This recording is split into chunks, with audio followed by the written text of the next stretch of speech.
Pessoal, tudo bem? Olha, mais um achado, um teclado Yamaha. Fui num ferro velho ali e encontrei ele nessa situação. A hora que eu virei aqui, caiu mais ou menos 1 litro de água daqui de dentro.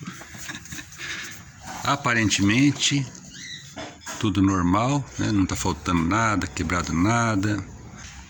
Uma tecla aqui quebrada. E eu vou desmontar, secar, desmontar praticamente inteiro, né? E pôr para secar e fazer um teste na parte eletrônica. Se funcionar, eu dou prosseguimento à restauração. Se não, aí é descarte, aí não tem jeito.